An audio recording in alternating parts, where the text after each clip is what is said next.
মাধবী। হায় আল্লাহ রে আল্লাহ, এটা আমার কি হয়ে গেল? আমার সব খান ফালাই দিল। আম্মা এমনি আমারে কয় আমি নাকি ও কাজের ঢেকি, আমার দিয়ে কোনো কাজ কাম হইব না। এখন আমি মারে যাই কি কমু? এই গাড়ি চালাইতে না পারলে এই রাস্তা দিয়ে গাড়ি চালান কেন? হ্যাঁ, আবার দেখো নবাবের পুলার মতো গাড়ির ভিতরে বইসাই রইছে। এই মিয়া, আপনি যে একটা মানুষের ধাক্কা দিয়া ফালাই দিচ্ছেন, ওই মানুষটা মরে গেছে না বাইচ্চা আছে, তার হাত ভাঙছে না পা ভাঙছে, আপনি তো গাড়ি থেকে নাই নাকি ভদ্রতার খাতিরে একটু দেখবেন নাকি? কি তাকায় তাকায় কি দেখেন? আপনি যে একটা মানুষের ধাক্কা দিয়ে ফালাই দিচ্ছেন, ভদ্রতার খাতিরে যে আপনি একটু আইসা আমার কাছে সরি কইবেন, এটাও কি আপনি জানেন না? আমি সরি, মানে আমার জন্য আপনার অনেক ক্ষতি হয়ে গেল। আচ্ছা, আমি আপনাকে টাকা দিয়ে দিই। এই যে আপনাকে বললো যে একটাই সমস্যা, টাকা দিয়ে সবকিছু কিনতে চান। টাকা দিয়ে কি সবকিছু কিনুন যায়? যায় না। টাকা দিয়ে কি আপনি সময় কিনতে পারবেন? পারবেন না। আর আপনি কাজটা কি করলেন? আপনি জানেন এই খাবারগুলা কার?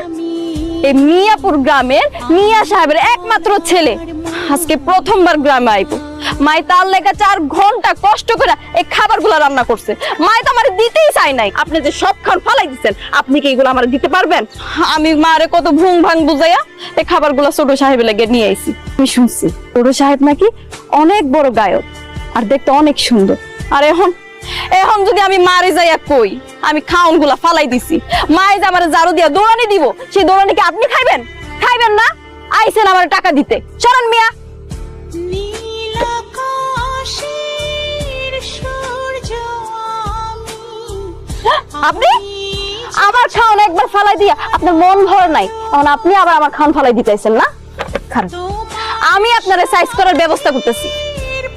তুমি থাকতে এই বজ্জাত লোকটা রিজর্টে ঢুকলো কেমনে? তুমি এক্ষুনি রিজর্ট থেকে এই বজ্জাত লোকটা ধাক্কা দিয়ে বাইর করে দাও। তুমি না আমার জিজ্ঞাসা আমার খাওন আনতে কেন এত দেরি হয়েছিল?